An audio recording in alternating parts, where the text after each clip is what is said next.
Hey everyone, Samba here. I haven't made a video for a little while because I've been working on the Khorne nation to add to the Samba Warhammer compilation for Dominions 5. I've just released version 1.8 of Samba Warhammer and it has Khorne in as a nation, so that's released now. So I thought I would make a video which just quickly goes through Khorne, kind of like I did with the Wood Elves. So let's have a look. They are in the Middle Ages, like all the other Warhammer nations. I'm just going to make a game so we can see the overview. Here they are, Khorne, Blood for the Blood God. And I'm going to go through them quickly. This is a real quick preview kind of overview, not an in-depth look at the units. So they're quite similar to Slaanesh, but with a few key differences. They have a bit more kind of raw horsepower when they're fighting. They have a different mechanic for their economy. They don't have the seducers and things, and they have some quite unusual magic for Dominions. They're not very magically strong because Khorne does not like sorcery. So let's go through the units quick. We've got Chaos Warhound. When you recruit one of these, you get one of 3 different Warhounds. There's a couple of mutant ones that are a bit stronger. Just kind of a chaffy unit, really. You've got the Marauder Hunter, who's a kind of basic javelin guy. You can see all their units have turmoil discounts. So you'll be wanting to take turmoil scales, and then you'll get their proper gold costs. They get reduced gold cost in turmoil and reduced upkeep in turmoil as well. You have the Marauder, and when you recruit this, you can get one of you can get a Marauder with a sword and a shield, an axe and a shield. You have here 2 axes and a throwing axe. Is that it? I think that's it. Yeah.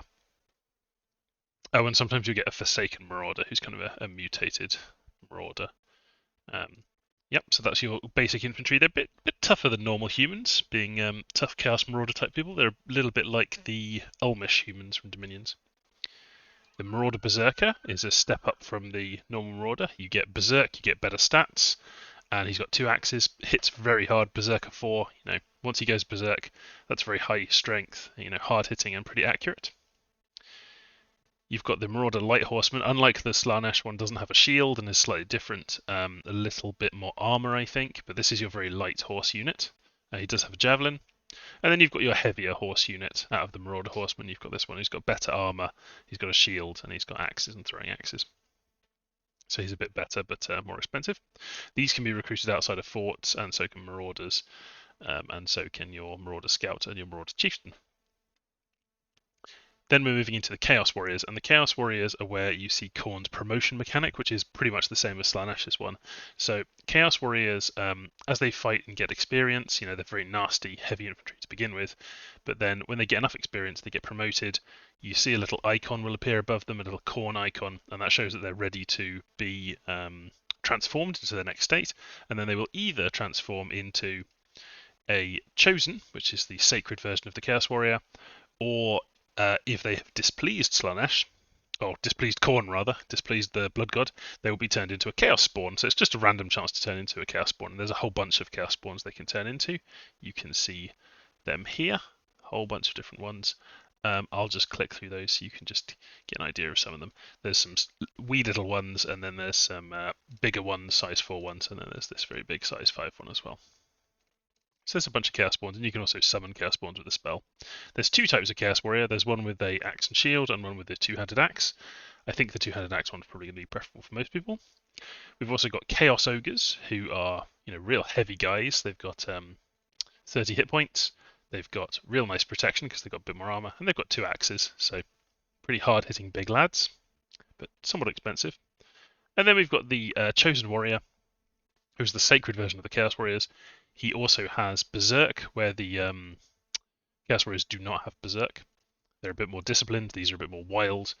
If you have a good bless on them, they'll be very nasty. But yeah, 2 axes, 2 attack sacred with Berserk is always welcome, and very, very good protection and magic resistance too. A lot of Khorne stuff has good magic resistance. The Chaos Knight is what you'd expect. It's kind of a very elite heavy cavalry, excellent stats, excellent armor, etc. And this also can be promoted. When it gets promoted, it either turns into a Chosen Knight, which is super strong, or they can also turn into Spawn. The Chosen Knight is stronger for Khorne than it is for Slaanesh because the Slaanesh one's just mounted on a special horse. The Chosen Knight for Khorne is mounted on a Juggernaut, a demon mount, and the Juggernaut's really nasty. His stats are not really incorporated into this too much. If the rider gets killed, the Juggernaut will keep on fighting. But these are sacred, super heavy cavalry. They're very expensive, obviously. 160 gold, even in Turmoil 3 with those discounts. So moving on to the commanders, and I'm just going to note that, yeah, we've seen exceptional heavy infantry, cavalry, medium infantry, few ranged weapons, and some things can get promoted. Specifically, the Chaos Warriors and Chaos Knights can be promoted. There's also some promotion amongst the commanders, but you will note that they only have average priests, they can perform blood sacrifices, and then I've said magic weak. Some blood, earth, fire, and death, and they really do have weak magic. You're about to see that. So you've got your basic scout, not going to go too much into him, he's a scout. Your basic leader is the Marauder Chieftain, and he does give you access to sailing, which is cool, and they're pretty cheap and decent fighters. You can see here there's the normal Warhammer thing that I do in my mod of giving the military leaders a bit of kind of unsurroundable, things like that. And they're also Beastmasters, so you can lead some hounds around with them. You've also got Horse Masters, which are the same but mounted. Their ships, I think, are less good. Is that true? Max size 2. No, I think... Yeah, the Horse Master's the same. He's just mounted. So these guys can't be promoted, but the Aspiring Champion can. And when the Aspiring Champion is promoted, in the Slaanesh mod, he just either gets turned into the bigger version of himself, or he gets turned into a Chaos Spawn and killed, basically turned into a Chaos Spawn that you just get as a troop, a mindless troop. The Khorne one is the same, except every time one of your military units, military commanders, gets promoted, the Aspiring Champions gets promoted to the Exalted Hero. The Exalted Hero can get promoted to the Chaos Lord, which we can see in the commander promotions here. So you can go Champion to Hero to Lord to Demon Prince. When one of these happens, so 1, 2, 3, three different types of promotion, you get random rewards. You may not get reward at all, they may just get promoted, but sometimes you get things like magic items, blood slaves, dominion spread, a temple might be built, things like that. Because Khorne really likes his guys to climb up the ladder by slaughtering stuff. So you'll be wanting to get some Aspiring Champions and put them into battles, and they'll get boosted up to more powerful commanders, and they should generate some events for you that can be quite nice. The Marauder Shaman is your most basic cheapo potential researcher, although he's a bit inept at researching. He's got a little bit of magic, very similar to the Slaanesh one, with different paths. So he's got nature, and then water, earth, and death. Then you have these, this is kind of a bit of lore that I've added to Khorne to make them work in the Dominions world, where magic is very important, and it's really a game of mages in a lot of ways. You've got the Disciple of Brass. Disciples of Brass are not the best researchers in the world, but they're pretty good. So for 100 gold in Turmoil 3, you get 8 research points. These are your main researchers, and you get these okay magic paths, and they don't have any problem using their magic in combat. They work perfectly well in combat. They're just not very good mages. And the lore justification I've come up with is just that they are not. It's not sorcery. It's using Khorne's aspect of brass to use magic. And yeah, so Khorne kind of doesn't care about that, but they're not sacred or anything. Then you've got the Slaughter Priest, who is a very big boy. He has got enhanced physique because of Khorne. He's an okay leader, leadership and a bit of inspirational. He's a bit of a truck in combat. He's got pretty good stats for that. He's an Inquisitor. He's a level 2 priest, and he's got 1 level of blood magic. But as a blood hunter, he's quite expensive for what you would get. So they're not really the most economically efficient thing for blood hunters. 190 gold for a blood mage level 1. But he can cast a bunch of the national spells, which I will show you in a little bit. You've got the Exalted Hero, which, this is a step up towards becoming a Chaos Lord. They're sacred, they're good at fighting, they could potentially be a thug. And then you've got these 2 cap-only mages here. So the Exalted Hero is cap-only. The Chosen Knight, are you cap-only? I feel like you were supposed to be, but maybe I did not put that in. Chosen Warrior, Chosen Knight, yeah, they're cap-only. Maybe I need to tweak that. Anyway, the Speaker of Brass is 4 recruitment points, so 2 turns to recruit. He's old. He's not an amazing mage. He's just 2 fire, 2 earth, but he doesn't really have any major downsides other than having very high encumbrance. Basically, this is the best mage that you've got in combat. This is all you can rely on, but he can get up to fire 3. He can get up to earth 3, of course, with the Phoenix power and earth power spells. Then you've got the Ragesmith, your other cap-only mage. The Ragesmith is pretty special. He's got nice paths, a bit more range. He can get blood, he can get death, he can get higher levels of this. He's got Master Smith, so he gets +1 to all of his paths for the purposes of forging, and he gets a resource bonus and a forge discount of 1. So these guys are for forging. If you put them into combat, they are automatically berserked. You cannot use them as combat mages. This item that I've given them here, they always have, means that they are berserk in every battle. So can't use them as combat mages. They're quite expensive. You use them to forge things. It's as simple as that. Because Khorne does like forging. So that's covered all those. I'll show you the Chaos Lord. So this is your kind of top level mortal. I'm very happy with the sprite. He looks badass. He can get promoted, and the final level of promotion is they turn into a Demon Prince. The Demon Prince has Priest level 2 but no magic, unlike the Slanesh one, but he's got a bunch of cool abilities. He's Dominion Immortal, he's super powerful, he looks like a badass. He does a bunch of cool stuff.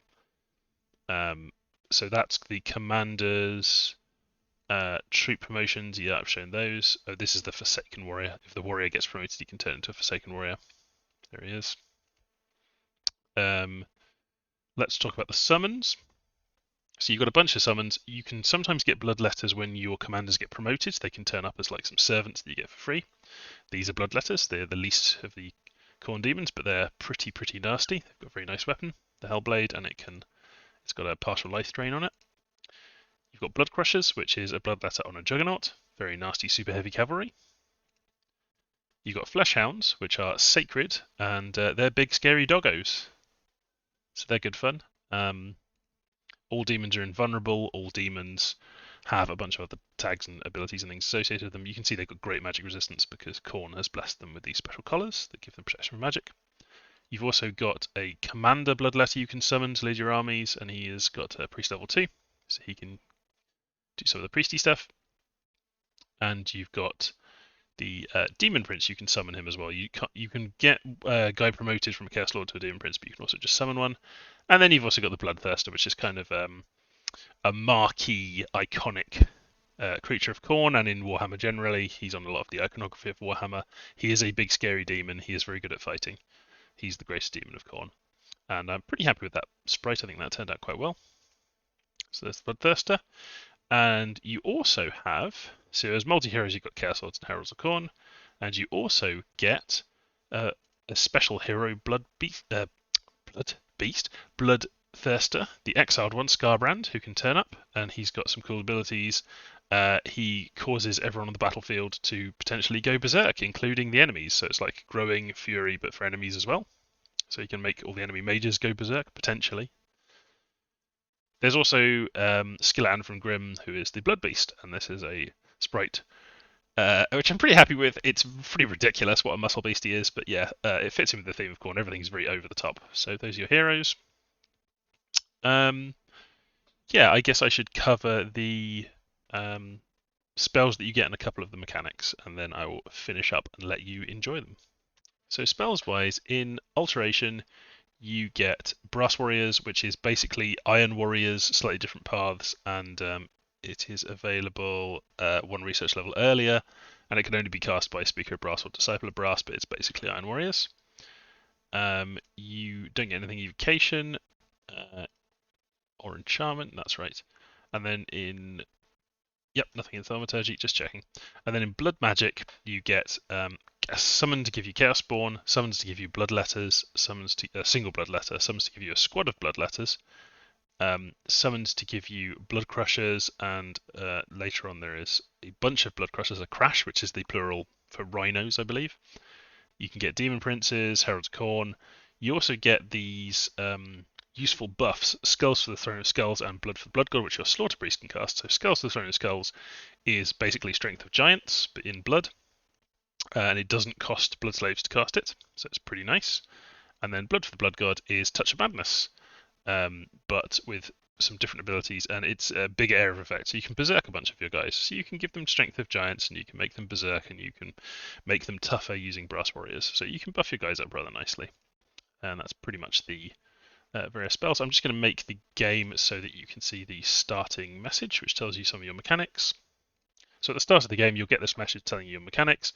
Path of the Warrior is about your troops being promoted.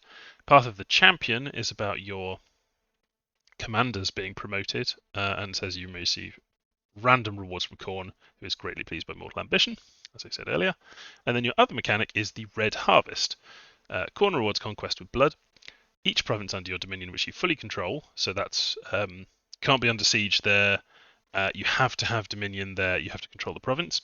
Has a 50% chance to give you 1d3 blood slaves per turn. So each turn, 50% chance of giving you 1d3 blood slaves. And each of your temples provides an additional guaranteed 1d3 blood slaves each turn. So you've got a kind of alternate economy of blood going on there, which you can use to early on get some summons going, maybe get your research going by making a bunch of infamiliars, things like that. But basically, it means that you're less focused on blood hunting. You probably will want to do blood hunting later on, but you're less focused on blood hunting and more focused on grabbing as many provinces as possible and whacking up temples to get tons of blood slaves that way. Yeah, let's have a quick look at those marauders. If I just recruit a bunch of marauders, we will see the different types. So you've got marauders with the broadsword, marauders with 2 axes and throwing axes, and marauders with axe and shield. So those are the different marauders you get. Let's see the Chaos Hounds. Chaos Hounds you get, some of them have these whippy spiky tails, and some of them have sails and venomous bites. So those are the different types. And then there's just the normal one that you get as well. So sometimes you get some mutants. It's really for flavor more than anything. Yeah, you can see that I have got 4 blood slaves already after a couple of turns. I've got a temple giving me 1 to 3 each turn. So the max I can get is 6. We'll see. If I end the turn, how many do I get? I got up to 5. So I didn't get my 50% chance landed there, but I got 1 off the temple. So that's the minimum I could get. Let's try again. 8. So I got 3 this turn. So maybe that was 3 from the temple. Maybe it was 1 from the temple and 2 from the province, or 2 from the temple, 1 from the province. But yeah, as you take over more stuff, you'll get a good blood income, basically. So I think that's more or less everything there is to say about Khorne. In a hurry, at least, I might do a proper, longer national overview of them at some point, where I explain, go a bit more in depth as to how you'd use different units. But I recommend giving them a go. They've only just come out, and so they probably have some things that aren't totally balanced, and then maybe there's going to be some bugs that you'll spot.